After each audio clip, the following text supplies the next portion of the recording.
I'm Dearly Garland.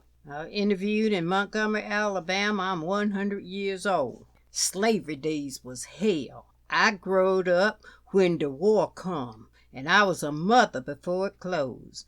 Babies was snatched from their mother's breasts and sold to speculators. Children was separated from sisters and brothers and never saw each other again. Course they cry. You think they not cry when they was sold like cattle?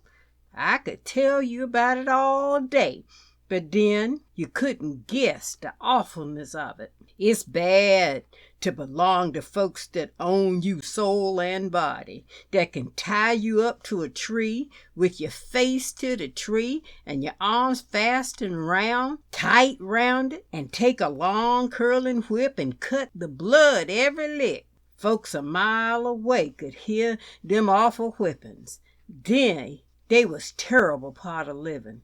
I was born in Virginia and was the youngest of 13 children. I never seed none of my brothers and sisters except my brother William. Him and my mother and me was bought in a speculator's drive to Richmond and put in a warehouse with a drove of other niggers. Then we was all put on a block and sold to the highest bidder. I never seed brother William again. Mammy and I was sold to a man by the name of Carter, who was the sheriff of the county. They wasn't no good times at his house. He was a widower, and his daughter kept house for him. I nursed for her, and one day I was playing with the baby. It hurt its little hand and commenced to cry, and she whirled on me, pick up a hot iron, and run it all down my arm and hand. It took off the flesh when she was done. After a while, Martha married again, but things weren't no better. I seed his wife blacken her eyebrows with smut one day, so I thought I'd black mine just for fun. I rubbed some smut on my eyebrows and forgot to rub it off, and she cotched me. She was powerful mad and yelled, "You black devil, I'll show you how to mock your betters." Then she pick up a stick of stove wood and flails it against my head.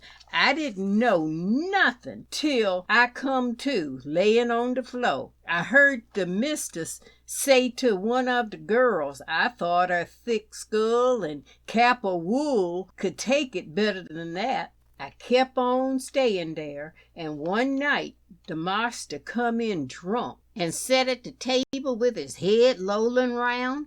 I was waiting on the table, and he look up and see me. I was scared, and that made him awful mad. He called an overseer and told him take her out and beat some sense in her.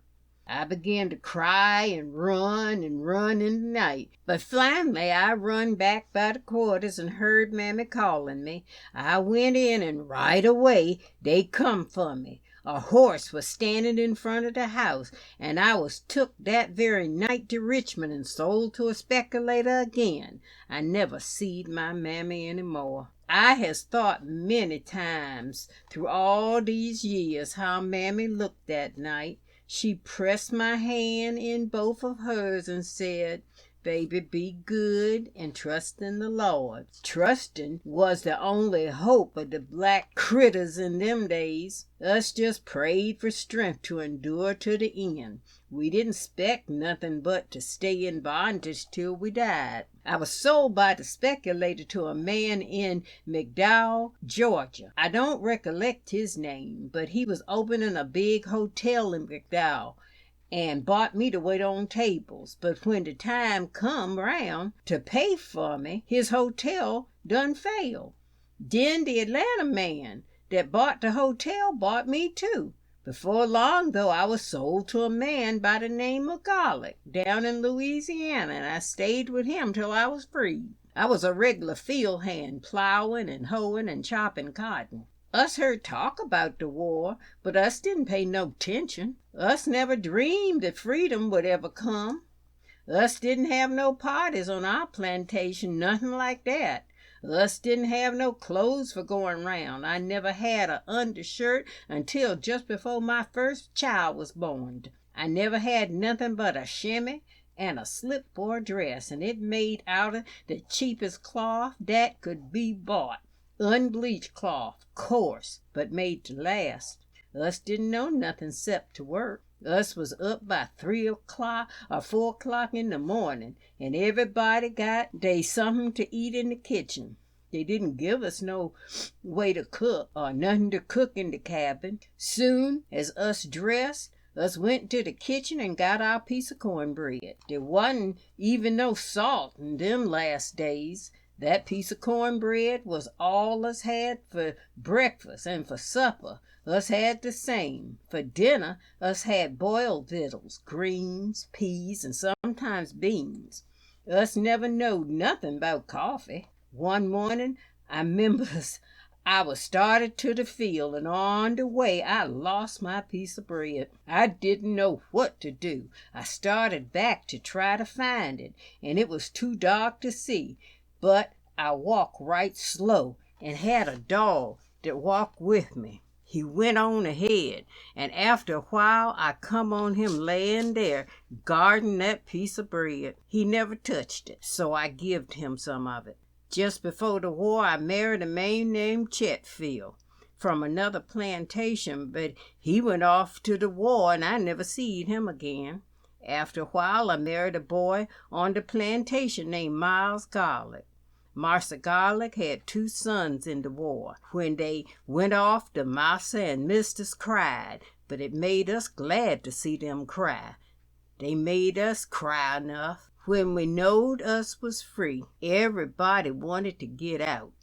The rule was that if you stayed in your cabin, you could keep it, but if you left, you lost it. Miles was working in Wetumpka. He slipped in and out so us could keep our cabin. My second baby soon come, and right then I made up my mind to go to Wetumpka, where Miles was working for the railroad. I went on down there and us settled down. After Miles died, I lived there long as I could, and then come to Montgomery to live with my son. I's eating white bread now, and having the best time of my life. But when the Lord said, "Delia, well done, come up higher," I be glad to go.